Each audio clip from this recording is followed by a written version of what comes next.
Most men are terrified of women's power and of women's clarity. When a woman knows who she is and what she wants, that terrifies many men because they mistake dominance and control for masculinity. That's one of the unique challenges, because actually dominance and control is insecurity. So you said it already, we need to teach men to relate to women in a way that is not just deeply respectful, but where they also find their deeper sense of confidence and power. Because as long as men are terrified of a woman's power, they will want women in a submissive role. They will want women not to speak up to avoid their own pain. The upbringing for most men, that being taught that showing emotions is a weakness. So it is to unlearn that. And also what is really important is that so many men are looking for a framework, but often they're told by society, don't be like that. But saying don't be like that is not enough. We need to help men to find their place of power where they respect women deeply and at the same time are rooted in their masculinity. Hello fam, welcome back to my channel. How are you all doing? I hope everyone is okay. Let's have a look at the comment section. The mistake dominance and control for masculinity. A strong woman cannot be manipulated. The more I hear about men and their issues, I realize how much parents are grossly failing their offsprings. Patriarchy observes liberated women who are living freely as an insult to their perceived dominance and control over society. Can't they just figure it out by themselves? He's speaking facts. Who is he? We are not terrified. We just want silence. See 1 Timothy chapter 2 verse 11. Let the woman learn in silence with all subjection. I guess it's coming from a man. And you're making reference to a Bible that was written to oppress women. They are not terrified enough. Showing emotion is a weakness, but anger is powerful.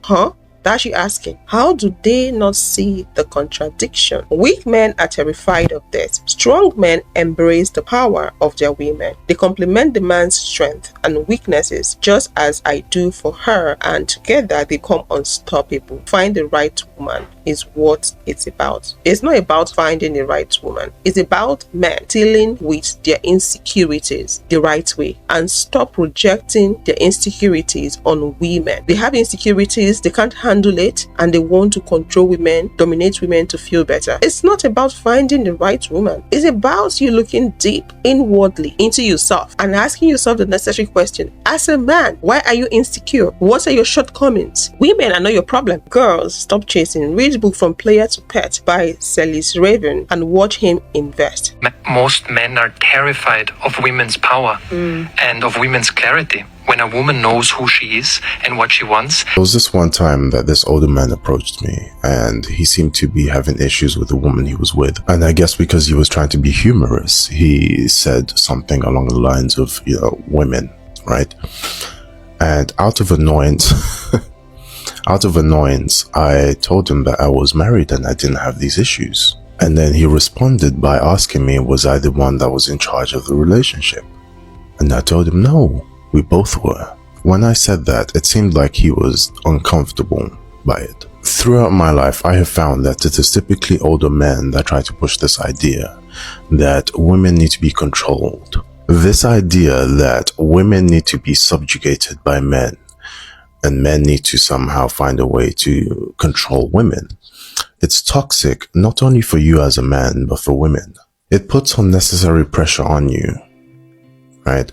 It also teaches women that they have no autonomy over their lives. And I find that having this mentality puts you in this space where it's actually harder for women to respect you as a man. Because of this constant need for control, what that ends up doing is basically making you seem weak and pathetic. Because instead of you to be a source of security, you end up making yourself the very thing that she's running away from. I think as human beings, we all seek freedom.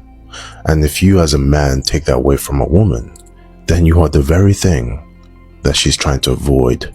And honestly, what does that say about you as a man if you are unable to provide a safe space for a woman? It kind of seems counterintuitive for a woman to be with a man, wouldn't it? And that's why women are choosing to be single. So if you really want women to respect you, why don't you just give them something to respect rather than something to run away from? I hope he's practicing what he's preaching. Of course, what he's saying does make sense, but the question is he practicing what he's preaching? Talk is cheap. A lot of men that think that they are good men are controlling, and when you point out to them that this action is controlling, some of them appear to be shocked because they don't perceive that to be controlling. It's like a man and a woman being in a situation and someone needs to make a decision. Because a man is involved, the man would believe that his final say should go. He should be the one taking the lead just because he's a man. That isn't the way for it to go. Dialogue, negotiation, that is what partnership is about. You don't assume a role because you are a man. You don't assume that you are taking the lead. You should take the lead just because you're a man, just because you're older. You discuss it with your partner. You discuss it with your significant other. Come to a consensus. Agree on what is going to benefit the both of you. Then whoever you appoint to take the lead, take the lead. It is not automatic. And when you bring up topics like this, men are so quick to argue and say, oh, we can't have two captains in a ship. I get that. But you have to decide the best captain that will lead the ship. So many men don't have good necks on their shoulder. You can't be blind and you're demanding to lead someone that has at least one eye working. It doesn't work that way. Let me know what you think about this video in the comment section. The reason why a lot of relationships don't work out is because you did not allow your partner to control you. Check this out. It's not that he doesn't like you, it's that he cannot control you. There are very many guys that only want to date a woman that they know that they can control. For example, this woman will cook for them, this woman will clean for them, this woman will be basically his slave. This woman will do everything and anything, and he doesn't even have to really like her. He just needs to know that she will do that. However, the first inkling of you not being subservient and having an opinion and being independent and maybe pushing back a little, maybe being a little feisty, he knows that he will never control you. So what happens, even though you have a great time together, you have a connection, you have chemistry, you seem to like him a lot, he seems to like you a lot, he will disappear. Don't that sound like what my ex told me? My ex is a white man who says that he does not like white women. White women are not attractive and they're boring, but then tells me that he's going to start dating white girls because white girls don't talk back. That lady said everything that I've been telling y'all.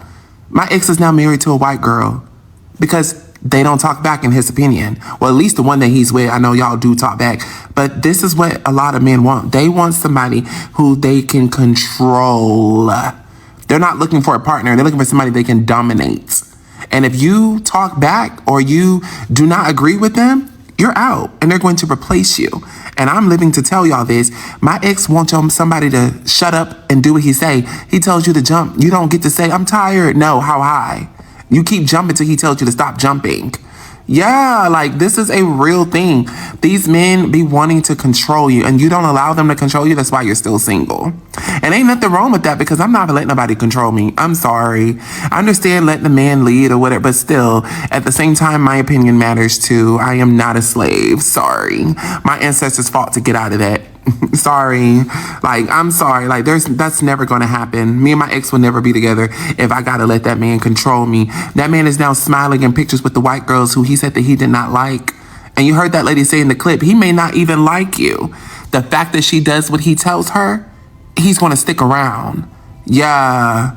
That man was texting me behind that girl's back talking about how he missed me. I screenshotted and sent to her. Guess what he proposed? She said yes. So he lets her know that he's controlling that. That lets everybody know she'll let him do whatever he wants. She's showing you that I'm texting her and you still said yes to the ring?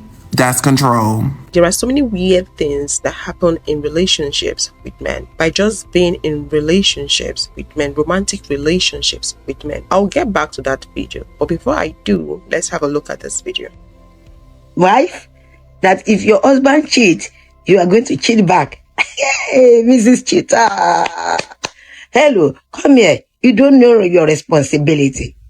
If you know your responsibility and you know the reason why you married that man, then you will know that you married that man to be his helper. Even if he is a cheater, which means you need to help him in that area. You are responsible for his upbringing too. Don't you know you are his mother? Your responsibility is to help him out of that sickness.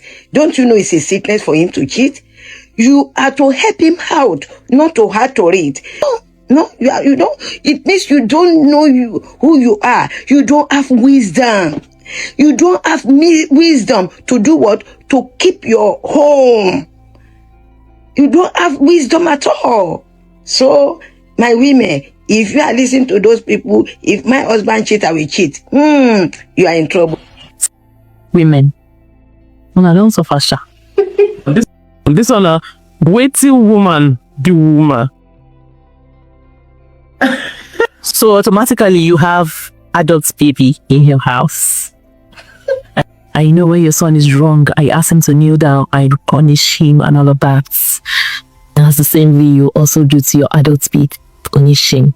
You ask him to kneel down, hands up and close his eyes. This is how a lot of our African mothers think. This is how they reason. This is what they believe in. This explains why they speak against women leaving a man should the man cheat. They speak against women leaving a man should the man become a woman beater. It's all about protecting the man, training the man the way they see it, which we know you cannot train an adult and is not supposed to be, covering the man's shame. It's all about being married, staying married, to pepper the people they are peppering, to prove a point. Will I blame them? No, I wouldn't blame them entirely, because the society they grew up in is obviously very different from the society we are in today. Back in the days, if you're not married, there are so many positions you're not allowed to hold in the church, in women's meeting, in your community, just because you're not married. But today, women don't care. Nobody attends things like that. People don't care. So you cannot shame people that walk away. So the society is different. Same society, but there's a huge shift. There's a huge change in dynamics. Back in the days, women and children are mostly to be seen and not heard. You're not supposed to have an opinion. Your husband makes all the decision without even consulting you. Your opinion does not matter. Imagine someone making a decision about your own life, but you're not being consulted. Men of this generation crave for something like that. That's exactly what they want. You're in a relationship, you have an opinion, it becomes a problem. I'm like, are these people daft? Why are they doing to someone what themselves wouldn't take? Why should you, as an adult, get into a relationship with someone, and then when it comes to matters that concerns you, you're not allowed to have an opinion? Someone else should make that decision for you. And most of the time, they don't even make the decision in a way that it favors you, and you expect that person to be happy. What the other lady said is true. They are out there looking for women that they can control. The moment they know that you talk back, which is normal, you're supposed to talk back,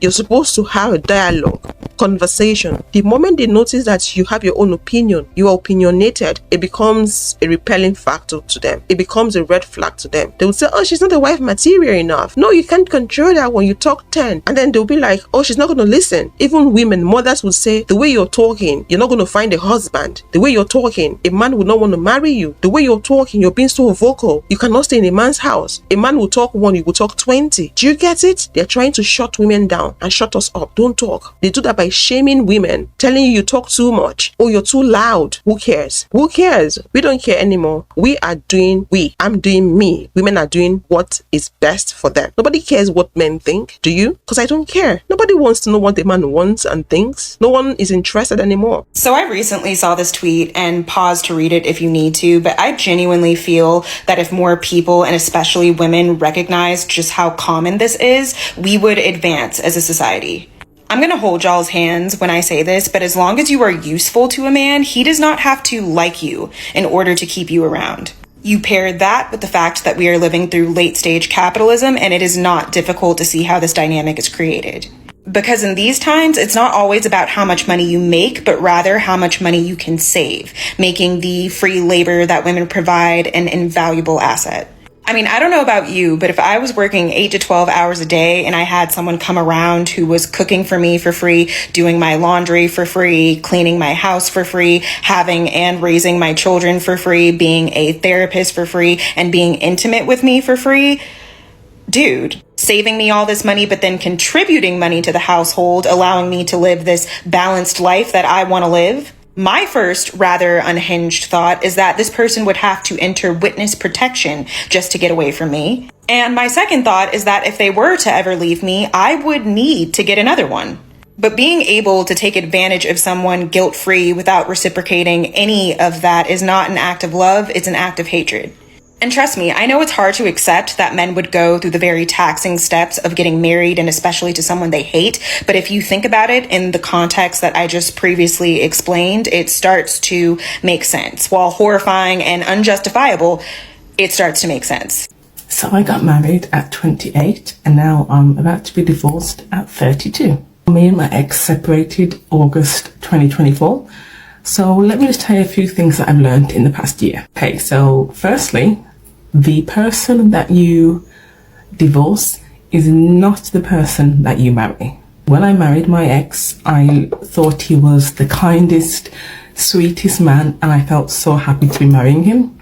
And this man I'm not sure if he's turned into a horrible person, or I'm coming to the realization that he was actually always like that. For the past year, this man's mission has been to make me suffer. He wanted to see me crumble, basically. He played on my mental health, which he knew I'd struggled with for a long time, which had no effect on how great of a mother I am, but he tries to play that card as well. I'm not even surprised or shocked about the things he does or says, because this is just actually who he is, and I can actually see it now. So the second thing I've learned so far is that his family, as in your in-laws, are not your family.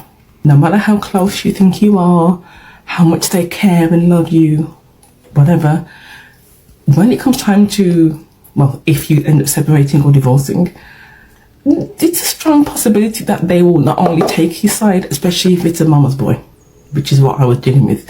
They will not only take his side, they can also play a part in you getting divorced in the first place. In my case, she wasn't the whole reason, of course not, but she did literally tell her son, verbatim, just end it to get some peace. It's not funny, but I haven't cried about it since like January, so now it sounds so ridiculous. Because when I told people, they were like, what? What do you mean? Yeah, that's what she said. And because he's so controlled by his family, he did in fact leave me. And the only one who's got some peace after that has been me. So thank you for doing that, because I have a little voice. I would never have broken up the family, even if I was miserable, which I was like, oh, just ride it out till I get better. It was probably going to end up getting worse, so thank goodness he listened to his mommy and left. The third thing that I've learned so far is that you can't trust people 100%. I was in love with my ex, so I trusted him. So after my maternity leave, I was contemplating, I was literally this close to quitting my job and not going back to work, because he said to me, you don't have to if you don't want to, you can stay home with the baby. And I was like, you know, I was always a bit funny about, because I'd never asked him for anything. Despite the huge disparity in income, I never asked him for anything. Even when I was on a year of unpaid maternity leave, I was still paying my own bills. I was so close to doing it, and I don't know if it was the universe, my ancestors, family members that have passed away, somebody was screaming at me inside, telling me to take my ass back to work, go back to work. And I went back part-time, because even if it's part-time, make sure you have some of your own income, because literally 8 months after I made that decision to go back to work, my husband left me. And if I didn't go back to work, I would have had no money to feed myself. This man went from everything's we, us, this isn't my, I heard so many times, this isn't my money. And I was like, well, it is. It's your job. I said, no, yeah, it's my job. But we're married. It's our money. It's the house's money. I believed him.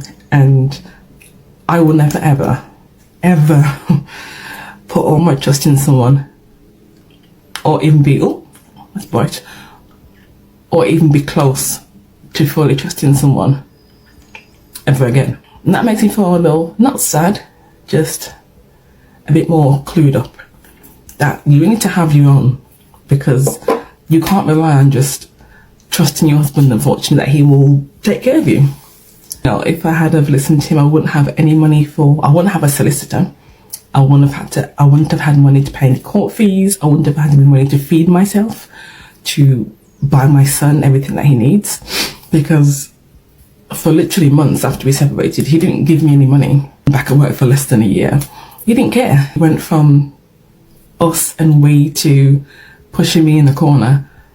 That's you, and this is me with his family.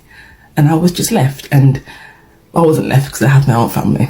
The biggest thing is, ladies, if you're also young and you're thinking about not going back to work after maternity leave, or even if you're not maternity leave, you just kind of putting all your financial stability onto a man or your husband, make sure you have either a part-time job, like a little side hustle, something going on. So one, you're not stuck if you want to leave, and two, if your husband 2 days after telling you he loves you is looking at you saying you're pretty much nothing, you can survive.